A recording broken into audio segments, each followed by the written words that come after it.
ನಮಸ್ಕಾರ ಎಲ್ಲರಿಗೂ. ನಾವು ಈ ಇಂದಿನ ವಿಡಿಯೋದಲ್ಲಿ ಆರ್ಟಿಕಲ್ 75 ಸಬ್ ಕ್ಲಾಸ್ 1, 75 ಸಬ್ ಕ್ಲಾಸ್ 1A, 75 ಸಬ್ ಕ್ಲಾಸ್ 1B, 75 ಸಬ್ ಕ್ಲಾಸ್ 2ರ ಬಗ್ಗೆ ಡಿಸ್ಕಷನ್ ಮಾಡಿದ್ವಿ. ಇವತ್ತಿನ ವಿಡಿಯೋದಲ್ಲಿ ಆರ್ಟಿಕಲ್ 75 ಸಬ್ ಕ್ಲಾಸ್ 3ರ ಬಗ್ಗೆ ಡಿಸ್ಕಷನ್ ಮಾಡಬೇಕು. ಆರ್ಟಿಕಲ್ 75 ಸಬ್ ಕ್ಲಾಸ್ 3ರ ಪ್ರಾಮುಖ್ಯತೆ ಏನು, ಯಾಕೆ ಅದು ಇಂಪಾರ್ಟೆಂಟ್ ಅನಿಸ್ತೈತಿ ಅನ್ನೋದನ್ನ ನೀವು ತಿಳ್ಕೊಬೇಕಾಗಿತ್ತು ಅಂತಂದ್ರೆ ಈ ವಿಡಿಯೋನ ಪೂರ್ತಿ ನೋಡಬೇಕು. ಈ ವಿಡಿಯೋದಲ್ಲಿ ಆರ್ಟಿಕಲ್ 75 ಸಬ್ ಕ್ಲಾಸ್ 3 ಯಾಕಷ್ಟು ಇಂಪಾರ್ಟೆಂಟ್ ಅನಿಸ್ತೈತಿ ಅನ್ನೋದ್ರ ಬಗ್ಗೆ ಡಿಸ್ಕಷನ್ ಮಾಡ್ತೀವಿ. ಹೌದಾ? ಸರಿ, ಏನ್ ಹೇಳ್ತೈತೆ ಆರ್ಟಿಕಲ್ 75 ಸಬ್ ಕ್ಲಾಸ್ 3 ಅಂತಂದ್ರೆ the council of minister shall be collectively responsible to the house of the people. ನಾವು ಇಲ್ಲಿವರೆಗೂ ಏನ್ ನೋಡಿವಿ ಅಂತಂದ್ರೆ ಆರ್ಟಿಕಲ್ 75 ಸಬ್ ಕ್ಲಾಸ್ 1 ಏನ್ ಹೇಳ್ತೈತಿ ಅಂತಂದ್ರೆ ರಾಷ್ಟ್ರಪತಿಯು ಪ್ರಧಾನಮಂತ್ರಿಯನ್ನ ನೇಮಕ ಮಾಡುತ್ತಾರೆ ಮತ್ತು ಪ್ರಧಾನಮಂತ್ರಿಯ ಸಲಹೆಯ ಮೇರೆಗೆ ಉಳಿದ ಕಾರ್ಯಾಂಗದ ಸದಸ್ಯರನ್ನ ನೇಮಕ ಮಾಡ್ತಾರೆ ಅಂತ ಹೇಳಿ ನಾವು ಡಿಸ್ಕಷನ್ ಮಾಡಿವಿ. ಕಾರ್ಯಾಂಗದ ಸದಸ್ಯರು ಅಂತಂದ್ರೆ ಮಂತ್ರಿಮಂಡಲ ಅಂದಂಗನೆ, ಮತ್ತೇನೂ ಅಲ್ಲ. ಆಮೇಲೆ ಆರ್ಟಿಕಲ್ 75 ಸಬ್ ಕ್ಲಾಸ್ 1 ಏದ್ರೊಳಗೆ ಏನ್ ನೋಡಿವಿ ಅಂತಂದ್ರೆ ಒಟ್ಟು ಲೋಕಸಭೆಯ 15% ಅನ್ನ ಮೀರುವಂತಿಲ್ಲ ಯಾವುದು ಮಂತ್ರಿಮಂಡಲ ಅಂತೇಳಿ ನೋಡಿವಿ. ಆಮೇಲೆ 1B ಏನ್ ಹೇಳ್ತೈತಿ ಅಂತಂದ್ರೆ ಯಾವ ವ್ಯಕ್ತಿ MP ಸ್ಥಾನದಿಂದ ಪಕ್ಷಾಂತರ ನಿಷೇಧ ಕಾಯ್ದೆ ಅಡಿಯಲ್ಲಿ ತನ್ನ ಸದಸ್ಯತ್ವವನ್ನು ಕಳೆದುಕೊಳ್ಳುತ್ತಾನೋ ಆ ವ್ಯಕ್ತಿ ಮಂತ್ರಿ ಆಗಲು ಅನರ್ಹ ಇರ್ತಾನೋ ಅಂತ ಹೇಳಿ ಅದನ್ನು ನೋಡಿವಿ. ಇನ್ನು ಆರ್ಟಿಕಲ್ 75 ಸಬ್ ಕ್ಲಾಸ್ 2 ಏನ್ ಹೇಳ್ತೈತಿ ಅಂತಂದ್ರೆ ರಾಷ್ಟ್ರಪತಿಯ ಇಚ್ಛೆಯವರೆಗೂ ಮಂತ್ರಿ ತನ್ನ ಪದವಿಯಲ್ಲಿ ಮುಂದುವರಿತಾನು ಅಂತೇಳಿ. During the pleasure of the president the minister shall B continue in his post ಅಂತೇಳಿ. ಅಂದ್ರೆ ಆರ್ಟಿಕಲ್ 75 ಸಬ್ ಕ್ಲಾಸ್ 2 ಏನ್ ಹೇಳ್ತೈತಿ ಅಂದ್ರೆ ಎಲ್ಲಿಯವರೆಗೂ ರಾಷ್ಟ್ರಪತಿ ಇಚ್ಛೆ ಇರ್ತೈತೋ ಅಲ್ಲಿಯವರೆಗೂ ಮಂತ್ರಿ ಸ್ಥಾನದಲ್ಲಿ ಮುಂದುವರಿತಾನೆ, ಇಲ್ಲಾಂದ್ರೆ ಮುಂದುವರಿಯೋದಿಲ್ಲ ಅಂತ. ಅಂದ್ರೆ ಯಾವುದೇ ಸಮಯದಲ್ಲಿ ರಾಷ್ಟ್ರಪತಿ ಮಂತ್ರಿಯನ್ನ ಪದವಿಯಿಂದ ತೆಗೆದಾಕ್ತಾರೋ ಅಂತ. ಆದ್ರೆ ಅದು ಸಂವಿಧಾನದಲ್ಲಿ ಬರೆದಿರೋದಿದೆ. ಆದ್ರೆ ಕನ್ವೆನ್ಷನ್ ಏನಿದೆ ಅಂತಂದ್ರೆ ಮಂತ್ರಿಯನ್ನ ಪದವಿಯಿಂದ ತೆಗಿಬೇಕು ಅಂತಂದ್ರೆ ಪ್ರಧಾನಮಂತ್ರಿಯ ಸಲಹೆ ಬೇಕೇ ಬೇಕು. ಯಾರಿಗೆ? ರಾಷ್ಟ್ರಪತಿಗೆ. ಹೌದಾ? ಇಷ್ಟನ್ನ ನಾವು ಸ್ಪಷ್ಟವಾಗಿ ತಿಳ್ಕೊಂಡಿವಿ. ಇವಾಗ ಏನೈತಿ ಅಂತಂದ್ರೆ the council of minister shall be collectively responsible to the house of the people ಅಂತ ಬರೀತಾರೆ. ಏನು? ಮಂತ್ರಿಮಂಡಲದ ಎಲ್ಲಾ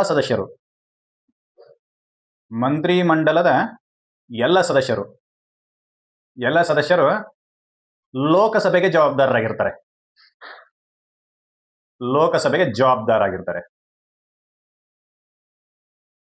ಈ ಫಸ್ಟಿಗೆ ನಾನು ಜವಾಬ್ದಾರಿ ಯಾಕೆ ಹೊರಿಸ್ತಾರೋ ಅನ್ನೋದು important. Why the responsibility on the council of minister? ಯಾಕೆ ಅವ್ರ ಮೇಲೆ ಜವಾಬ್ದಾರಿ ಇದೆ?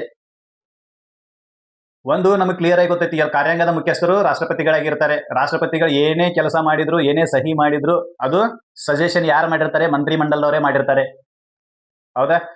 ಇವರು ಅನ್ಬೋದು ನಾವ್ ಯಾಕೆ ರೆಸ್ಪಾನ್ಸಿಬಲ್ ಆಗ್ಬೇಕ್ರಿ, ನಾವು ರಾಷ್ಟ್ರಪತಿ ಸಹಿ ಮಾಡಿರ್ತಾನೆ, ರಾಷ್ಟ್ರಪತಿನೇ ರೆಸ್ಪಾನ್ಸಿಬಲ್ ಅಂತೇಳಿ ಇವ್ರು ಅಂದ್ರು ಅಂತಂದ್ರೆ ತಪ್ಪೈತಿ. ಈಗ ಯಾರ್ದಾರ ಒಬ್ರು ಕೊರಳಿಗೆ ಗಂಟಿ ಕಟ್ಲೇಬೇಕು. ಏನ ಮಿಸ್ಟೇಕ್ ಆಗಿದ್ರು ಅದನ್ನ ಯಾರು ಮಾಡ್ಯಾರ ಅಂತ ಹೇಳ್ಬೇಕಲ್ಲ. ಇಲ್ಲಿ ರಾಷ್ಟ್ರಪತಿ ನಾಮ ಮಾತ್ರ ಕಾರ್ಯಾಂಗದ ಮುಖ್ಯಸ್ಥರು. ಇಡೀ ಕಾರ್ಯವನ್ನ ಯಾರು ಮಾಡ್ತಿರ್ತಾರೆ? ಪ್ರಧಾನಮಂತ್ರಿ ಮತ್ತು ಅವರ ಮಂತ್ರಿಮಂಡಲವೇ ಮಾಡ್ತಿರ್ತೈತಿ.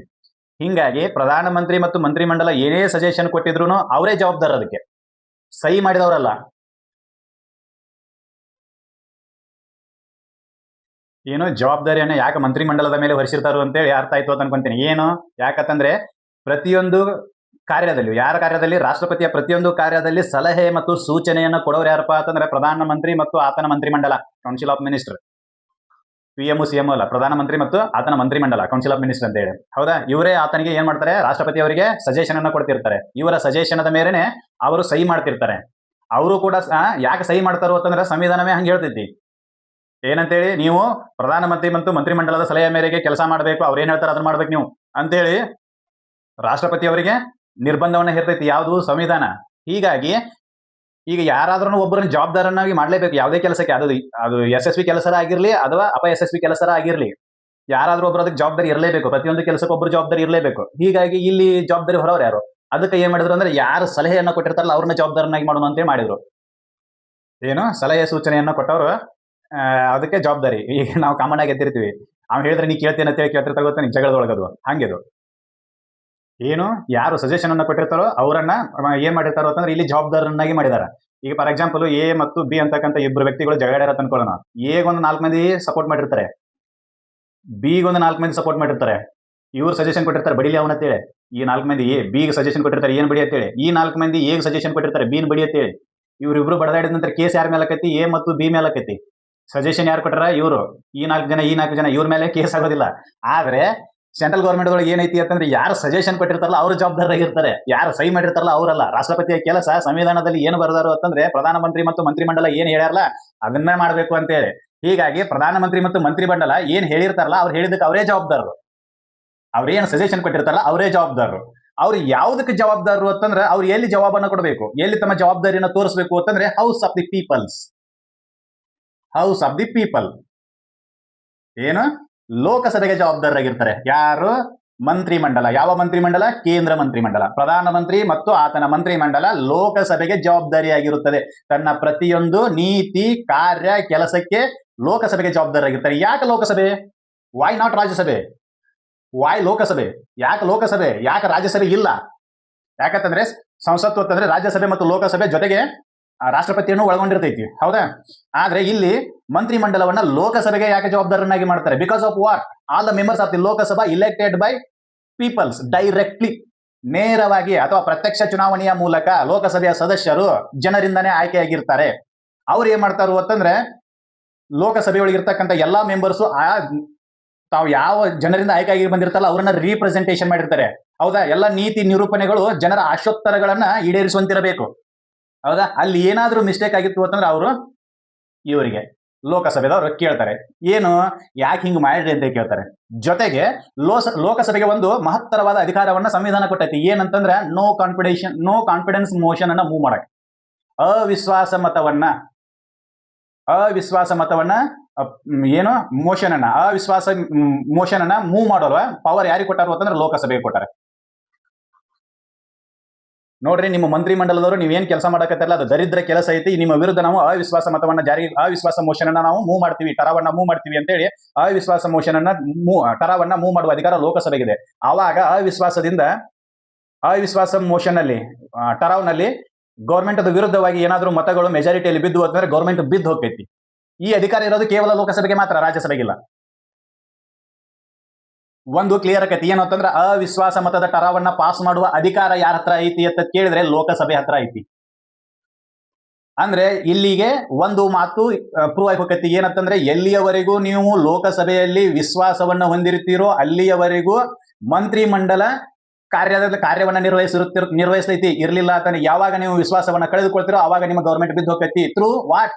ಯಾವ ಹಾದಿಯ ಮೂಲಕ ಅಂತಂದ್ರೆ ಅವಿಶ್ವಾಸ ಮತದ ಟರಾವಿನ ಮೂಲಕ. ನೆನಪಲ್ಲಿ ಇರ್ಲಿ.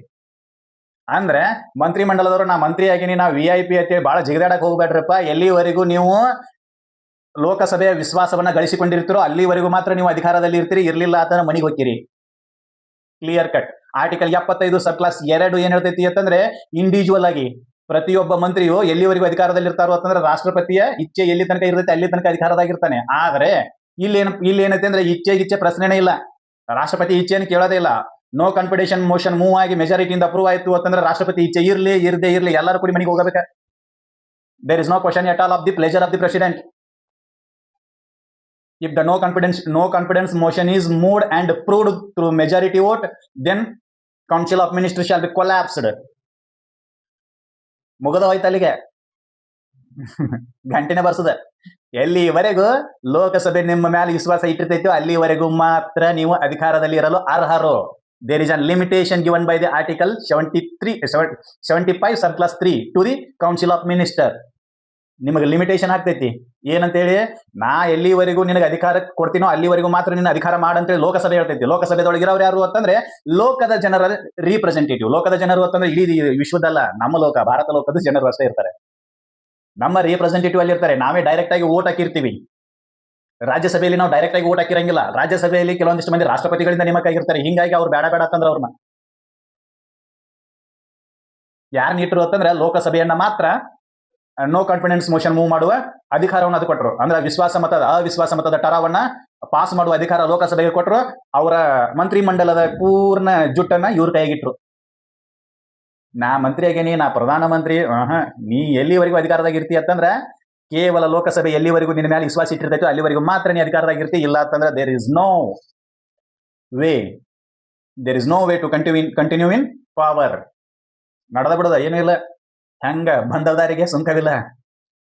ಎಲ್ಲಿಗೆ ಬಂತ ಸಂಗಯ್ಯ ಅಂತ ಅನ್ನೋದು ಮತ್ತೆ ತಿರುಗಿ ಅಲ್ಲಿಗೆ ಹೋಗೋ ಸಂಗಯ್ಯ ಅಂತೇಳಿ ವಾಪಸ್ ಅಲ್ಲಿಗೆ ನೆನಪಲ್ಲಿರ್ಬೇಕು. ಏನು, ಎಲ್ಲಿಯವರೆಗೂ ಲೋಕಸಭೆಯ ವಿಶ್ವಾಸ ಮಂತ್ರಿಮಂಡಲದ ಮೇಲೆ ಇರುತ್ತದೆಯೋ ಅಲ್ಲಿಯವರೆಗೂ ಮಾತ್ರ ಯಾವುದು ಮಂತ್ರಿಮಂಡಲ ಅಧಿಕಾರದಲ್ಲಿ ಇರ್ತೈತಿ. ಇರಲಿಲ್ಲ ಅಂತಂದ್ರೆ ಇಲ್ಲ. ಇಲ್ಲಿ ಬರೀತಾರೆ, the council of minister shall be collectively responsible to the house of the people. ಅವರು ಲೋಕಸಭೆಗೆ ಜವಾಬ್ದಾರರಾಗಿರುತ್ತಾರೆ ಯಾರು? ಮಂತ್ರಿಮಂಡಲದವರು. ಲೋಕಸಭೆ ಯಾವಾಗ ನಿಮ್ಮ ಜವಾಬ್ದಾರಿಯನ್ನ ಕೇಳ್ತೈತೆ ಅವಾಗ ನೀವು ಕರೆಕ್ಟ್ ಆಗಿ ಆನ್ಸರ್ ಮಾಡಕ್ ಬರ್ತಿರ್ಬೇಕು. ನಿಮ್ಮ ಜವಾಬ್ದಾರಿಯಿಂದ ನೀವು ಯಾವಾಗ ನುಸುಳಾಕ್ ಪ್ರಯತ್ನ ಮಾಡ್ತೀರೋ ಅವಾಗ ನೀವು ಮನೆಗೆ ಹೋಗ್ತೀರಿ. ಅದಕ್ಕೆ ಹೇಳ್ತಾರೆ ಈ ಹಿಂದಿನ ಇದ್ರೊಳಗೆ ಆರ್ಟಿಕಲ್ 75 ಸಬ್ ಕ್ಲಾಸ್ 1 ಹೇಳ್ಬೇಕಾದ್ರೆ ಪ್ರಧಾನ ಮಂತ್ರಿಯನ್ನ ರಾಷ್ಟ್ರಪತಿಯವರ ನೇಮಕ ಮಾಡ್ತಾರೆ. ಆಮೇಲೆ ಉಳಿದ ಸಚಿವರನ್ನ, ಉಳಿದ ಮಂತ್ರಿಗಳನ್ನ ಪ್ರಧಾನಮಂತ್ರಿಯ ಸಲಹೆಯ ಮೇರೆಗೆ ರಾಷ್ಟ್ರಪತಿಗಳು ನೇಮಕ ಮಾಡ್ತಾರೆ. ಯಾಕೆ ಪ್ರಧಾನಮಂತ್ರಿಗಳು ತನ್ನ ಆಯ್ಕೆಯನ್ನ ಮಾಡ್ಕೋತಾರೆ? ತನಗೆ ಬೇಕಾದವರನ್ನ ಮಂತ್ರಿಯನ್ನಾಗಿ ಯಾಕೆ ಆಯ್ಕೆ ಮಾಡ್ಕೋತಾರೋ ಅಂತಂದ್ರೆ ಇಲ್ಲೇ ಐತೆ ನೋಡೋದಕ್ಕೆ answer. Collectively responsible to the house of the people. ಈಗ ಯಾವುದೋ ಒಂದು ನೀತಿ ಮತ್ತು ನಿಯಮವನ್ನ ಜಾರಿಗೊಳಿಸಿರ್ತಾರೆ. ಫಾರ್ ಎಕ್ಸಾಂಪಲ್ ಅಂತ ಹೇಳೋದಾದ್ರೆ ಯಾವುದು ಸಿಟಿಜನ್ಶಿಪ್ ಅಮೆಂಡ್ಮೆಂಟ್ ಆಕ್ಟ್ ಅದು ಬಂದೈತಿ. ಸಿಟಿಜನ್ಶಿಪ್ ಅಮೆಂಡ್ಮೆಂಟ್ ಆಕ್ಟ್ ಅನ್ನ ತಗೊಂಡ್ಬಂದ್ರು. ಅವಾಗ ಅದನ್ನ ಎಲ್ಲರೂ ಡಿಪೆಂಡ್ ಮಾಡ್ಕೋಬೇಕು. ಯಾವುದರಿಂದ?